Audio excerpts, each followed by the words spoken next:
CC limitation বাড়ার পরে বাংলাদেশে অনেকগুলো বাইকই লঞ্চ হয়েছে। এর মধ্যে এমন একটা বাইক আছে যেটা লঞ্চ হওয়ার সাথে সাথে রয়্যাল এনফিল্ডার সিএফ মোটর ভিড়ে হারিয়ে গেছে, এন্ড সেই বাইকটা হচ্ছে হর্নেট 2.0। বাইকটা লঞ্চ হওয়ার সময় যেরকম হাইপ ছিল, CF motor royal Enfield launch হওয়ার পরে ওই হাইপটা অনেকটু কমে গেছে। আজকের ভিডিওতে আমি আপনাদের জন্য এনেছি হর্নেট 2.0 এন্ড আপনাদেরকে বলবো এমন 5টা রিজন যে জন্য আপনার এখন একটা হর্নেট 2.0 কেনা উচিত।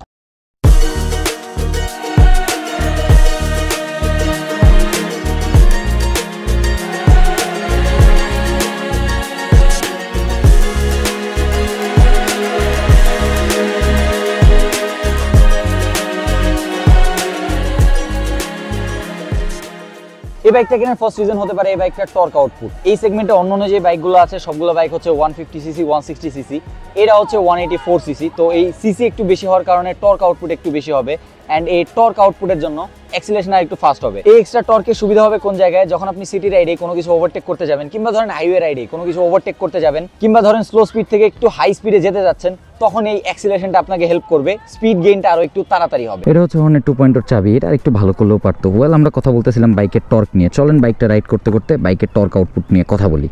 ওয়েল, টর্ক আউটপুট আপনি যে অনেক বেশি পাবেন তা না, বাট এই সেগমেন্টে অন্যান্য যে কমিউটার বাইকগুলো আছে যেমন ধরেন এফজেড, জিক্সার, এগুলো থেকে আপনি টর্ক আউটপুটটা আরও একটু ভালো পাবেন।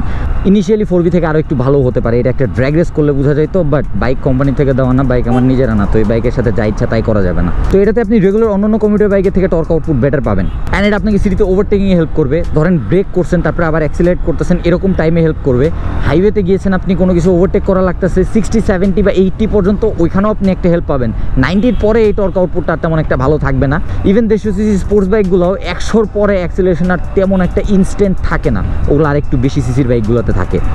এটা 150 সিসি না, বাট এটার কম্পিটিটর ওই 150 সিসি কমিউটার বাইকগুলাই, তো সেই হিসেবে বললাম ওগুলোর থেকে এটাতে হালকা একটু বেটার পাবেন। সেকেন্ড রিজন হতে পারে এই বাইকের লুকস। কমিউটার বাইকের মধ্যে বাংলাদেশে যতগুলো বাইক অ্যাভেলেবল আছে তার মধ্যে এর লুকস সুন্দর। অনেকের কাছে N160 লুকস ভালো লাগে না, এফজেডটা ম্যাক্সিমাম লোকজনের কাছেই ভালো লাগে না, জিক্সার অনেকের পছন্দ, বাট জিক্সারের থেকে আমি বলবো পার্সোনালি এটার লুকস আমার কাছে একটু বেটার লাগে। এখন এটা আমার পার্সোনাল প্রেফারেন্স, স্পেশালি হেডল্যাম্পের যে ডিজাইনটা, হেডল্যাম্পের ডিজাইনটা আমার কাছে অন্যান্য কমিউটার বাইকের থেকে বেটার লাগে। এই বাইকটাতে একটা ম্যানলি মাস্কিউলার ভাব আছে। দেখেন, বাংলাদেশের কমিউটার বাইকগুলোর মধ্যে আপনি যদি লুকসের কথা বলেন তাহলে সবথেকে পপুলার বাইক কোনগুলো? 4V লুকস আমার কাছে দেখতে ভালো লাগে না, ভালো বাইক বাট লুকস দেখতে ভালো লাগে না। N160, NS160 এই দুইটার লুকস আমার কাছে আবার ভালোই লাগে, দুইটা বাইকই মাস্কিউলার। জিক্সারের সব কিছুই ঠিক আছে, ডিজাইনটা শার্প, সব কিছুই ভালো, বাট ওই হেডলাইটের ডিজাইনটা না ডুকাটি মনস্টারের মতো করতে যায়, কেমন যেন একটু করে ফেলছে, যে ওই ম্যাচিওর ভাবটা নাই। তারপরে এফজেডের কথা যদি বলি তাহলে এফজেড ভার্সন 3 লুকস আমার কাছে তেমন একটা ভালো লাগে না।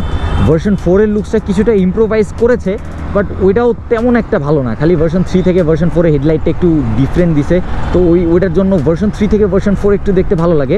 আমি যদি হর্নেটের কথা বলি তাহলে এতক্ষণ যে কয়টা কমিউটার বাইকের কথা বলেছি সবগুলো থেকে হর্নেটের লুকস আরও একটু মাস্কিউলার অ্যান্ড আরও একটু ম্যানলি, জেন্টাল, মাস্কিউলার, ম্যানলি। আপনি লুকসের এই তিনটা কম্বো একসাথে খুব কম বাইকের মধ্যেই পাবেন। হর্নেট এর আগের মডেলটা যে ছিল ওটার লুকস ভালো ছিল, বাট হর্নেট 160 থেকে হর্নেট 160 স্পেশাল এডিশন যেটা ছিল ওটা থেকে এটার লুকস অনেকটা ইম্প্রোভাইজ করছে। থার্ড রিজন এই বাইকটা কেনার জন্য হতে পারে এই বাইকের ইউএসডি সাসপেনশন। এখন এমন না যে কমিউটার সেগমেন্টের ইউএসডি সাসপেনশন শুধুমাত্র এই একটা বাইকেই আছে, আর একটা বাইকে আছে হিরো থ্রিলার 164V, বাট বিষয়টা হচ্ছে এই জিনিসটা তারপরেও খুবই রেয়ার, অ্যান্ড এই জিনিসটা কিন্তু দেখতে সুন্দর লাগে। গোল্ডেন একটা ইউএসডি সাসপেনশন একটা ইউনিক লুক দেয়, একটু ডিফারেন্ট লাগে অন্য কমিউটার বাইকের থেকে।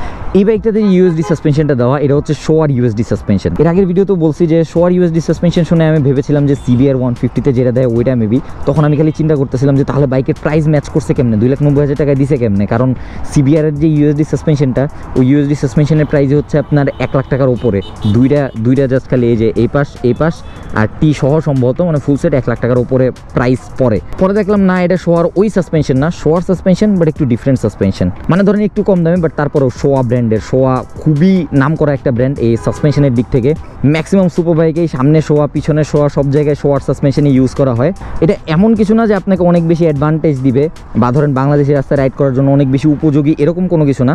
বাট দেখেন, আপনি যখন কোনো জায়গায় বাইকটা পার্ক করবেন এভাবে যখন সাসপেনশনটা দেখা যাবে দূর থেকে, এটা লোকজনের দৃষ্টি আকর্ষণ করবে অ্যান্ড দেখতে অনেক সুন্দর লাগে জিনিসটা।